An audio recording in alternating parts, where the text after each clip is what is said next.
Hey, Dubertiers, welcome back to the show. I'm really excited and looking forward to my conversation today with Jackie. And I just want to share with you on her submission form for the show, Jackie said something that really was inspiring to me that I want to read as part of the introduction. So I believe in the future of animal welfare depends on breaking down silos, building trust, and meeting people where they are, speaking their language literally. Jackie, thank you so much. Welcome to the show.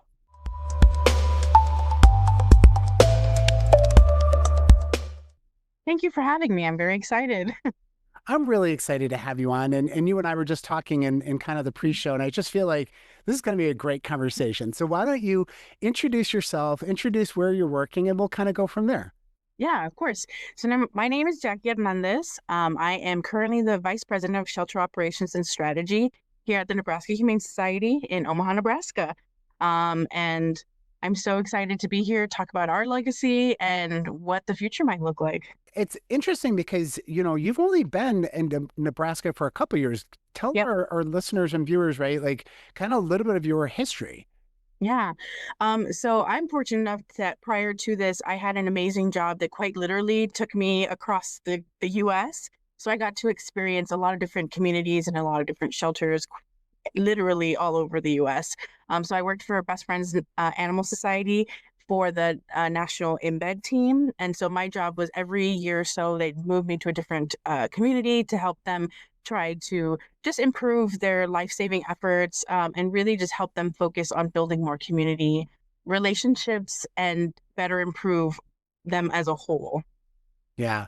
No, I mean, and you said a really important word there, community. I mean, when you and I were talking before we hit record here, the shelter is a part of the community. It's an extension of the community, right? And every community is so different, aren't they? Yes, so different.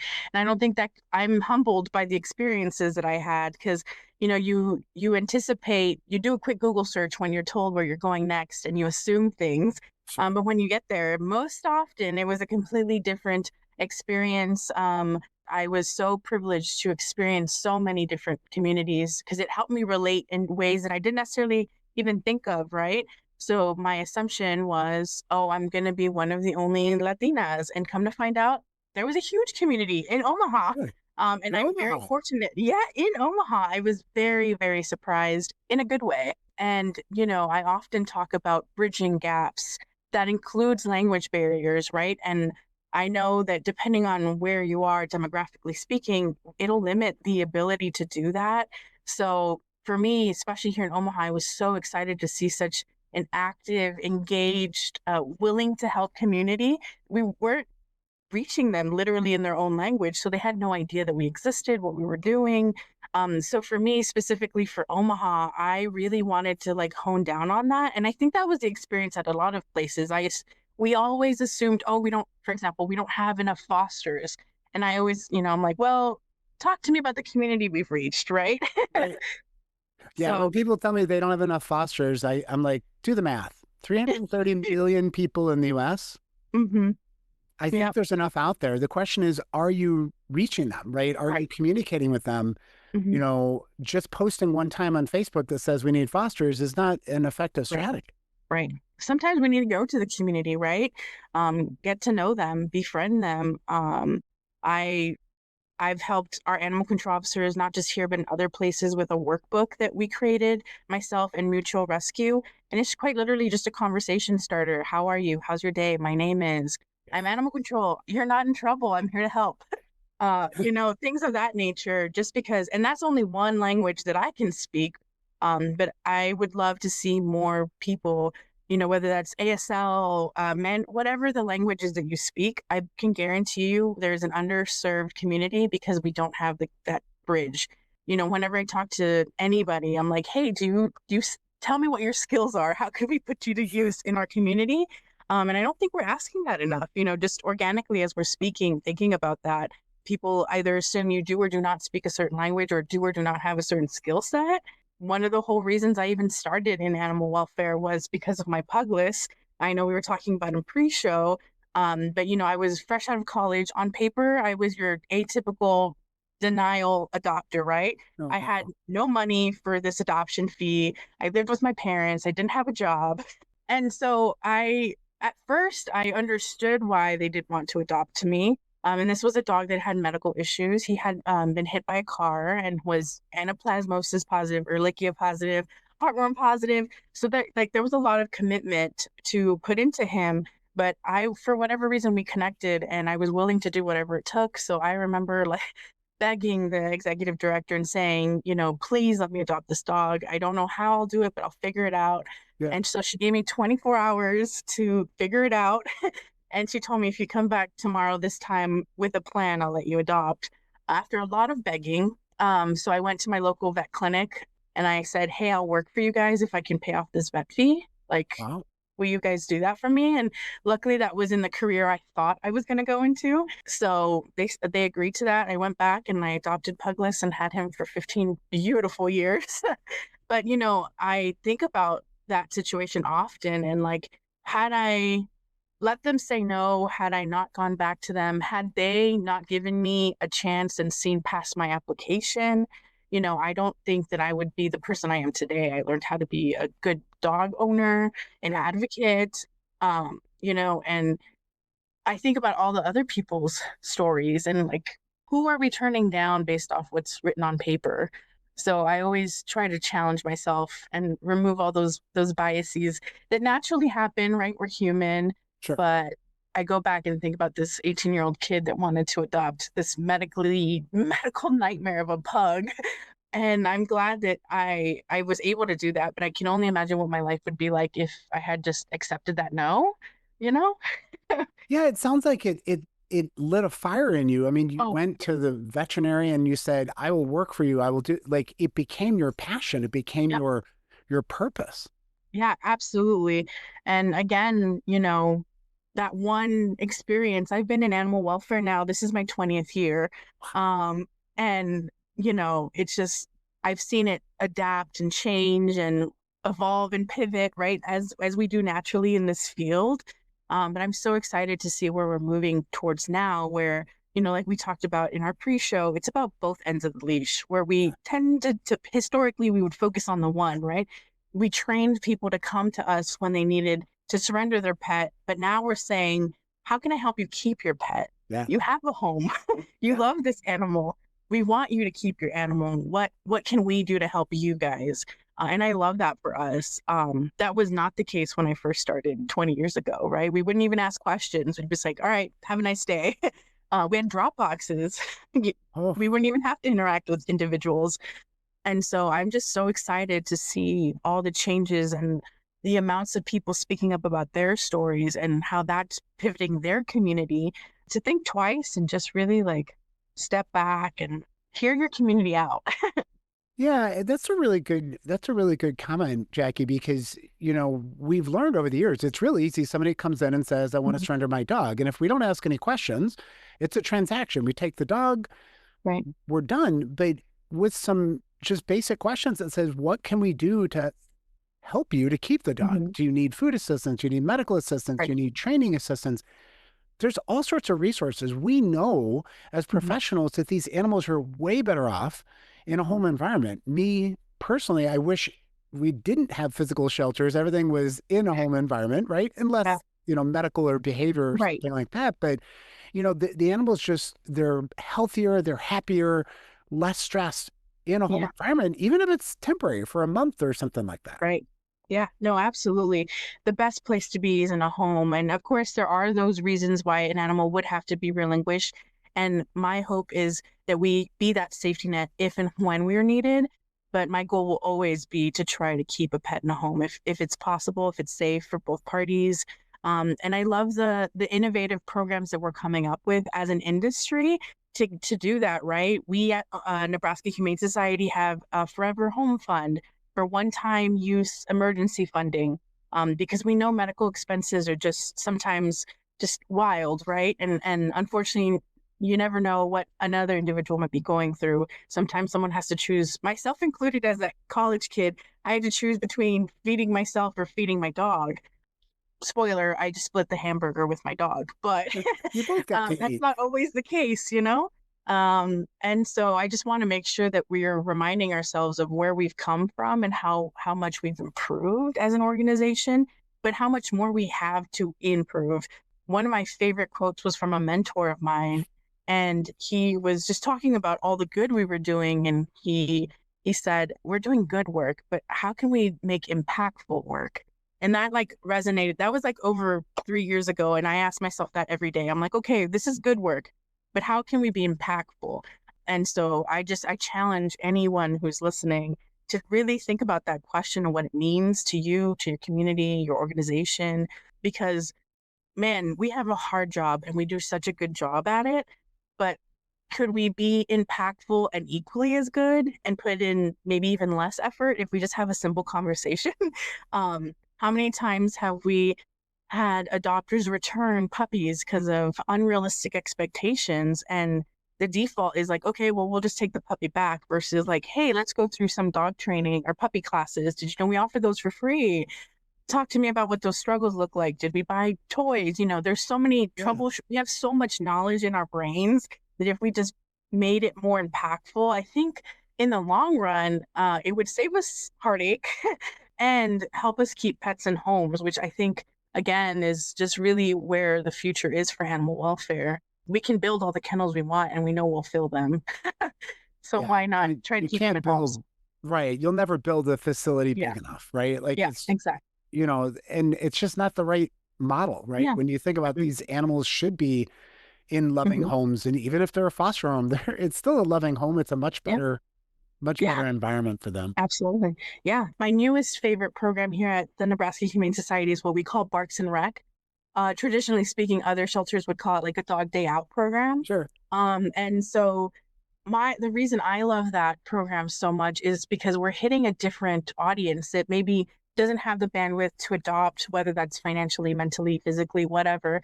And this allows the opportunity for these individuals that maybe don't quite fit the criteria for adoption personally, but still want to do good in a short window of time. So we are learning so much about these dogs that we're sending out, even if it's on a brief 1 hour outing, how they did in a car, do they like pup cups, and all this information we're able to take back and then give back to a potential adopter. Everyone wants to know if a dog's good on leash.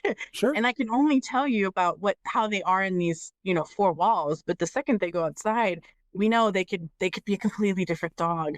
And that's one of the other things I'm so passionate about is just like can we use these programs to gain information so that we can make the best possible match possible, but still be that safety net in case it doesn't work, right? And again, that's Yeah. another reason this dog day out program works so well for us. We have quick, couple hour trip. We have our traditional staycation sleepovers, if you will, and then we have staycations up to 7 days. So oftentimes those are when we see individuals that maybe lost a pet but aren't quite sure if they're ready to adopt again, or haven't ever had a pet and there's a little bit of a commitment issue. Yeah. And so they want to test the waters out. And like it's a low hanging fruit for a lot of organizations. Typically speaking, the organizations I've spoke to have like this fear based, rightfully so, right? But I always question them with, well, if this dog's up for adoption, why couldn't it go out, right? This is already a dog that's going to your community.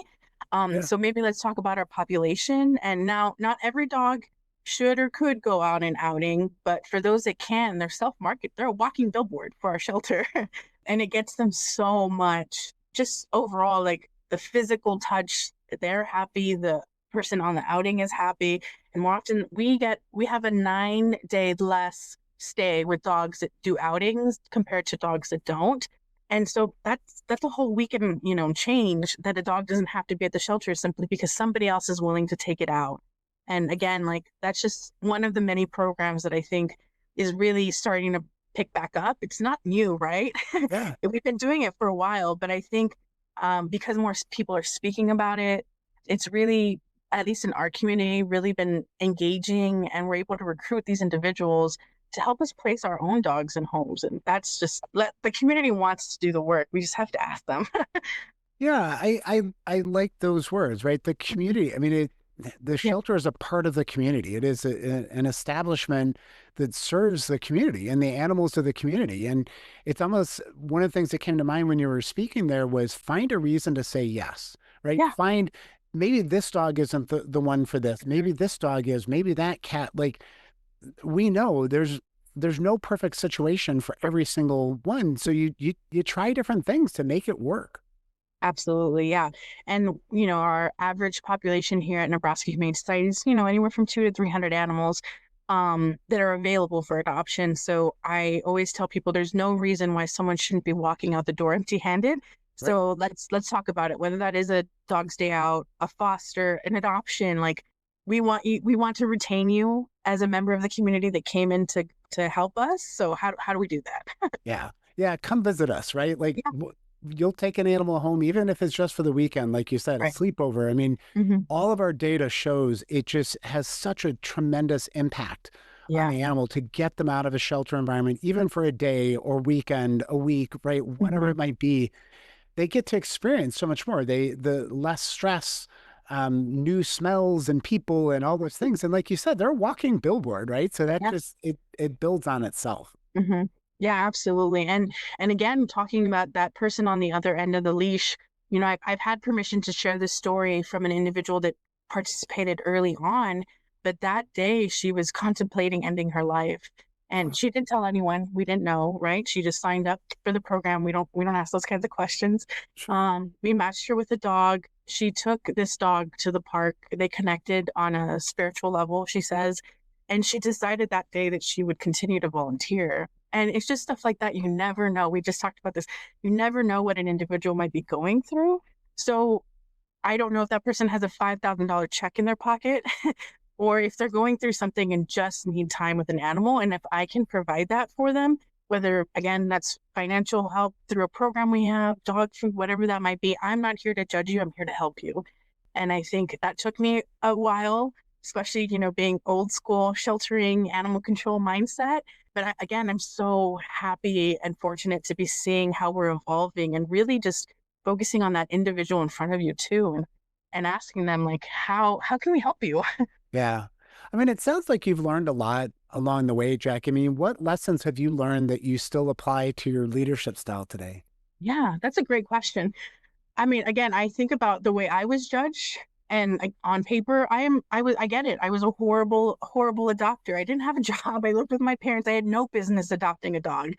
But someone took a chance on me and it turned out okay. And I think it turned out okay for two reasons. One, I knew what I was getting myself into, but also I knew that I could go back to that shelter that was willing to give me a chance and talk to them and get the support I needed. So if I had failed, I knew that I still had them as an option.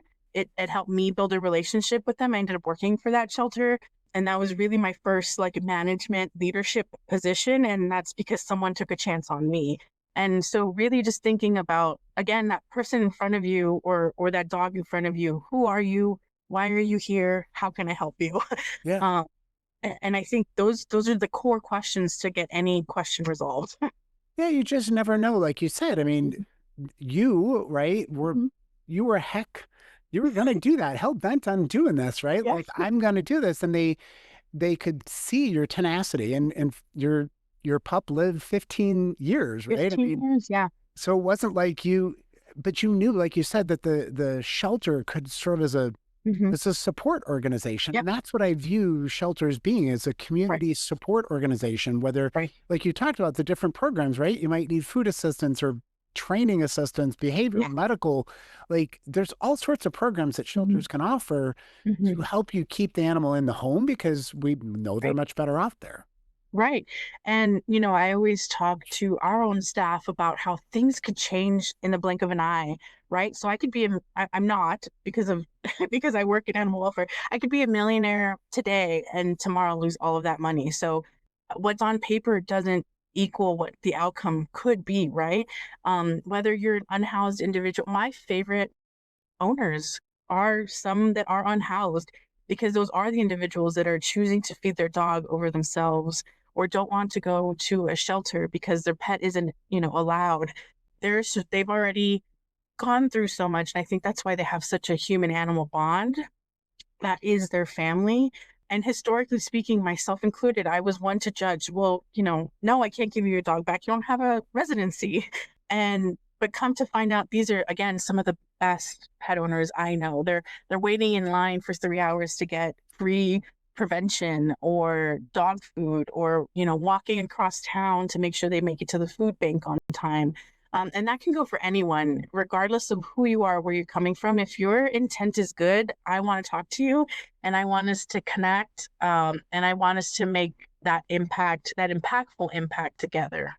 Yeah, you just said something that really resonated with me. Your intent. I always say assume positive intent. Hmm. It's very easy in our world today to assume that the worst, the negative. Somebody comes in and, they might be in a foul mood and you're assuming a negative intent. But the reason they're in a foul mood is they've tried everything, they're exasperated. And the last thing they wanted to do was to give up their animal. Yeah. And you're meeting them for the first time in that situation and you don't know what they're battling. You don't know what's going Right. on. And so coming with a positive intent and compassion and just saying, what can we do to help you? Yeah. Really Absolutely. can change that. And for somebody like you, right, that's what inspired you into a career. Hmm. And look at you now. You've been a part of impacting the lives of tens of thousands of animals. Yeah. Yeah. No, that's exactly it.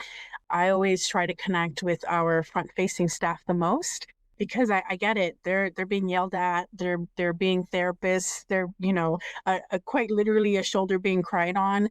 There's so much raw, real emotion happening in real time. And that takes a lot out of us. And we do so much to make sure that the pet and the person is doing well or will do well. At Nebraska Humane, we're currently trying to implement having a social worker on scene because we want to be able to help all parties involved, our own staff, the community members, and just making sure that we have as many resources as possible.